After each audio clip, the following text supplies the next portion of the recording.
Howdy folks, and welcome back once again to World of Tanks, and it's the return of the world's cutest armoured fighting vehicle.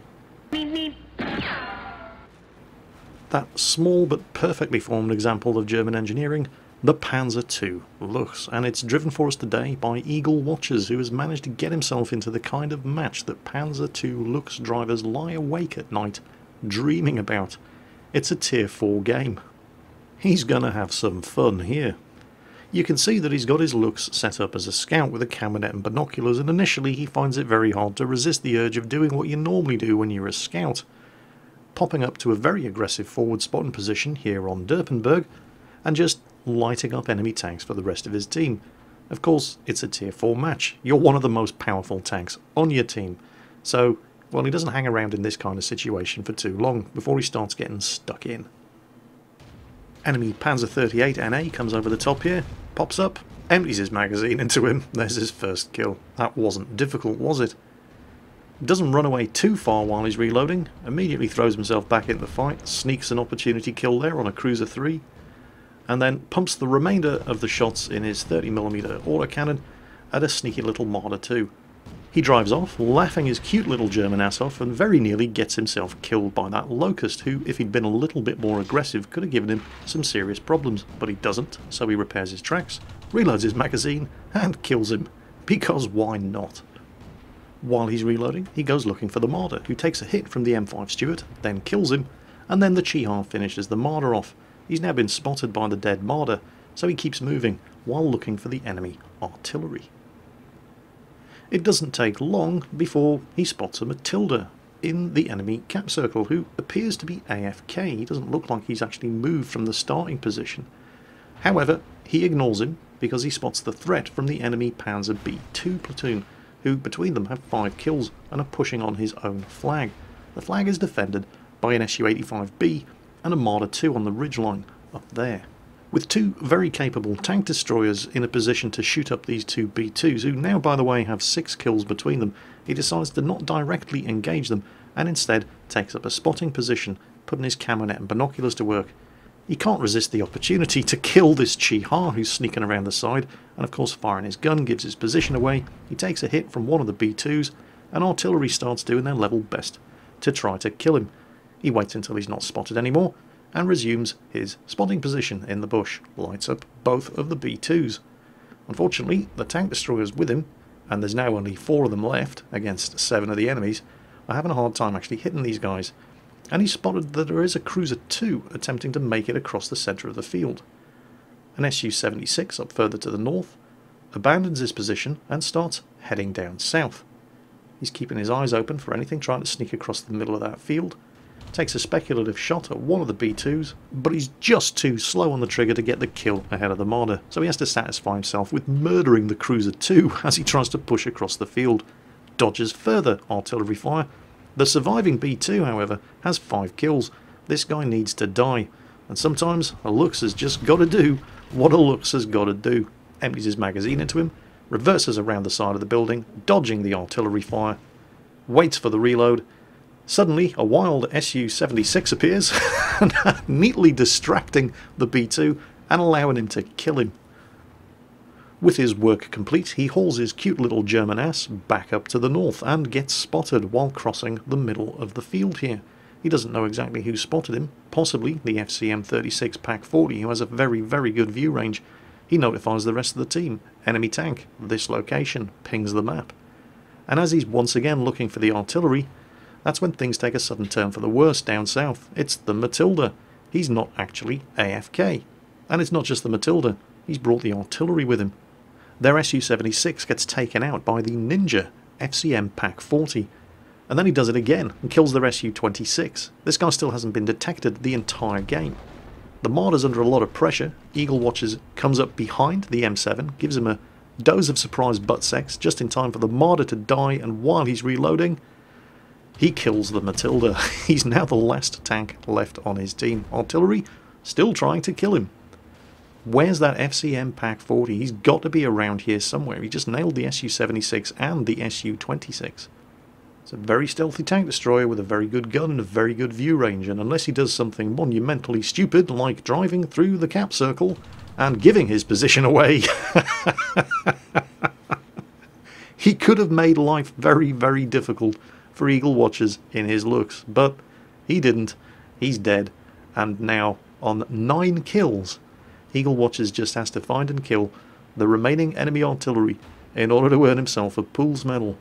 So, where is the Sexton? He has to, or he had to, have been relatively close to Eagle Watcher's own cap circle, because he's only a tier 3 artillery. He can't fire all the way across the map.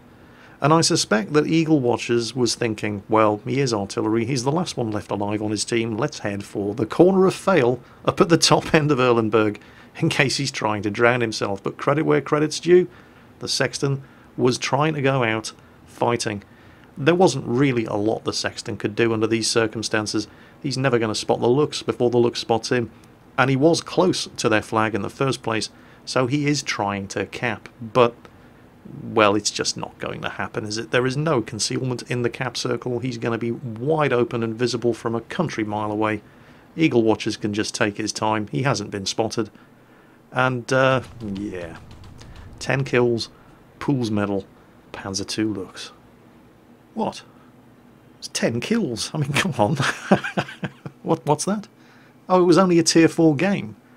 And the Luchs with that 30mm autocannon is absolutely evil in tier 4 games. Even the Matilda doesn't have enough armour to be safe from this little monster. Well, yeah, okay. That's a fair point.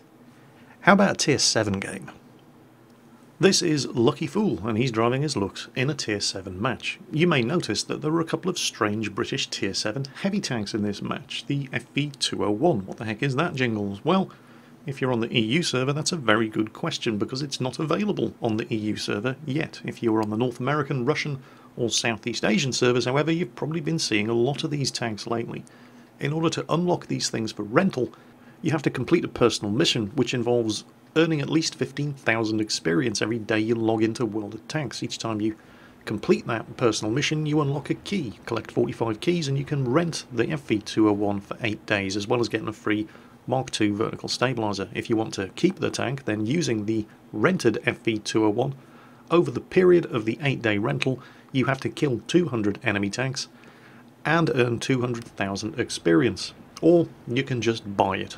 What is it like? Well, it's basically a tier 7 Excelsior, except it's not as fast, and it doesn't have the armour, it's got a 17-pounder gun, and it faces tier 9s. When are we going to get the opportunity to unlock this amazing tank on the EU server, Jingles? Oh, I don't know, but I'm sure we're going to get the opportunity sooner or later. In the meantime, on with the Luchs. Lucky Fool, doing some very aggressive early scouting, has run slap bang face first into an enemy Comet British tier 7 medium tank, and he's taken a hit, and he's lost half his health. Luckily, there's no artillery in this game. He's constantly being spotted by that Comet, who is coming under fire from a couple of the tanks, including one of those FV201s and a Sherman Jumbo, who are behind Lucky Fool, but none of them have actually hit this guy yet.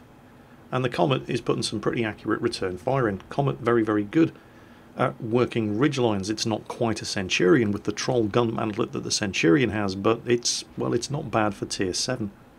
He inches forward again to see what else is coming, and there's a Tiger and a Stug. No, he's not interested in any of that. Meanwhile, look behind him. And more importantly, look behind that Crusader. Look, behind you. One-shot kill, Type T-34.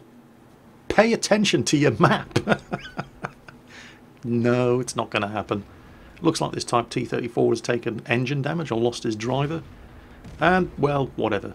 Box tank finishes him off, SU-100Y, out the back. Lucky Fool isn't feeling very lucky in this position. That Comet has definitely got his number, so he starts backing off. Looking for a way of getting out of there. There's a limit to what a half-health Luchs can do in that kind of position. Gets spotted again, coming over the top. Manages to get out of there. Heads down to where that Crusader was. Okay, he's in a much more flexible position here. He got spotted again while making the move, but he can actually do stuff down here. And then, oh no, enemy Luchs. Oh, and he's got the 50mm gun, and he misses, which is nice. Time for a spot of Luchs on Luchs action. Cover your eyes, kids. There's going to be some cruelty to small tanks. 2 Luchs enter, only one can leave. Lucky Fool pops around the corner and empties his magazine into the enemy Luchs, but pay attention to that M4 Sherman up at the back there. We're going to be seeing more of him during the course of this replay. I thought that guy was a bot, but no, a bot would have played better than he did. And he is not, by far, the worst player in this match. Well, Lucky Fool has killed the enemy Luchs, and I do apologise. I'm sorry that you had to see that blatant display of small tank cruelty, but sometimes a Luchs has just got to do what a Luchs has got to do. Now, this is where things start getting amusing. There's a TOG 2.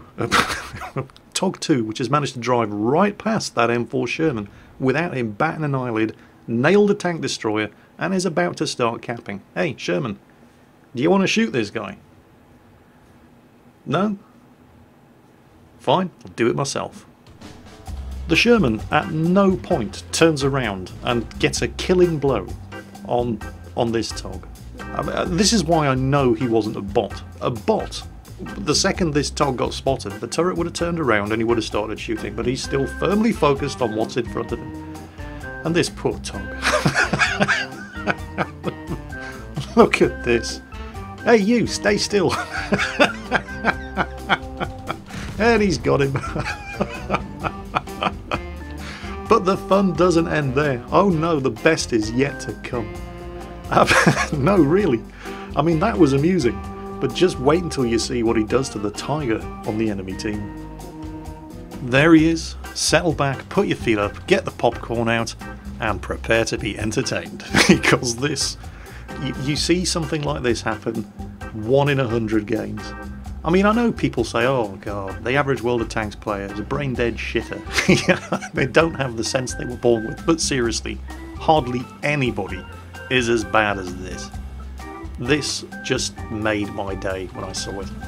At this point, I started thinking, oh, the Tiger's using his brain. He's going to back up against the rocks so the Luchs can't get around him. And then, he doesn't. What are you doing, you fool? You had him. Oh my god. Yeah, just wait for him to reload. Oh, is he going to do it? Is he going to drive into the rocks so Lucky Fool can't get around him? Almost, but not quite. He even had him. He had the gun pointed at him and he didn't take the shot. Oh, he's had enough of this. He's going to shoot at the M4. And he's going to miss.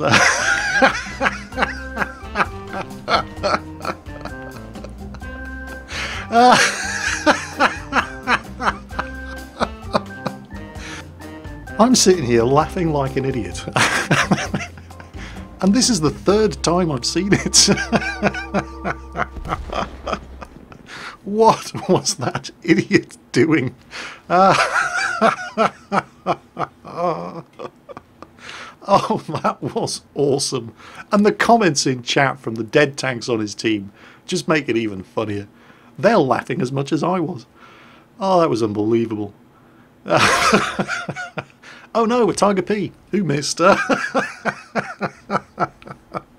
What is it about Tiger drivers today?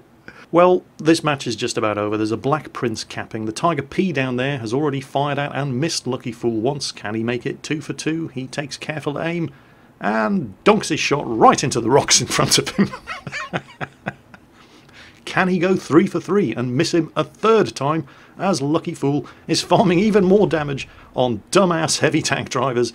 Yes, of course he can. You cannot kill the Luchs. It is too cute to die. So, Lucky Fool, living up to his nickname. Where was the luck? Well, I think luck was in the standard of enemies that he had.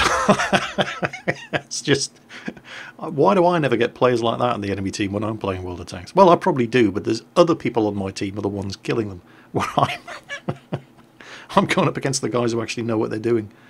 Yeah, that's my excuse and I'm sticking to it. Anyway, I hope you enjoyed the replay, guys. I had so much fun making today's video, and I hope you guys just had a fraction of the entertainment factor from watching it as I did from making it. As always, folks, take care, and I'll catch you next time.